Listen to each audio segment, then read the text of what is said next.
ఇప్పటికే భీమ్లీ, దెందులూరు, రాప్తాడు నియోజకవర్గాల్లో భారీ ఎత్తున సభలు నిర్వహించి ఎన్నికలకు తాము సిద్ధం అని పొలికేక పెట్టిన వైఎస్ఆర్ కాంగ్రెస్ పార్టీ అదే సిరీస్లో భాగంగా ఇప్పుడు అద్దంకి నియోజకవర్గంలోని మేదరమెట్లలో మరో బహిరంగ సభకు విస్తృత ఏర్పాట్లు చేస్తుంది. దాదాపు 40 అసెంబ్లీ నియోజకవర్గాల క్యాడర్ను ఎన్నికల యుద్ధానికి సన్నద్ధం చేసే లక్ష్యంతో నిర్వహిస్తున్న సిద్ధం సభకు సంబంధించి ఇప్పటికే ప్రచారం మొదలైంది.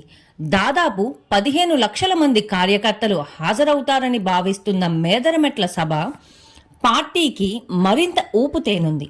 భీమ్లీ, దెందులూరు, రాప్తాడులలో జరిగిన సభలు రాష్ట్రంలో వైఎస్ఆర్ కాంగ్రెస్ పార్టీ దమ్మును, ప్రజాదరణను తెలియజేయగా, ఈ 4వ సభ కూడా ప్రత్యర్థుల గుండెల్లో రైళ్లు పరిగెత్తే విధంగా నిర్వహించడానికి భారీ ఏర్పాట్లు చేశారు.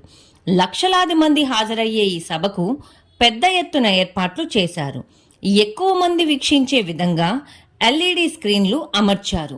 సీఎం వైఎస్ జగన్ కార్యకర్తలకు మరింత చేరువ కావడానికి వీలుగా ర్యాంపులు ఏర్పాటు చేశారు.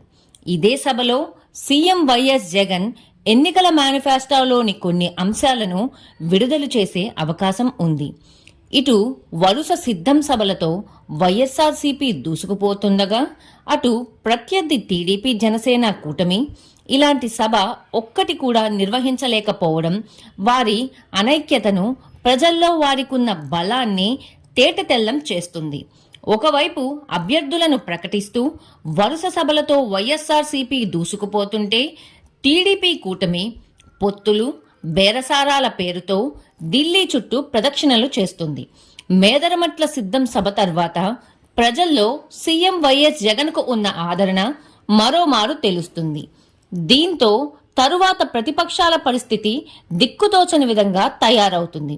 మరోవైపు ఇప్పటికే ఆంధ్రాలో మళ్లీ జగనే వస్తారనే పాజిటివ్ టాక్ ప్రారంభమైంది.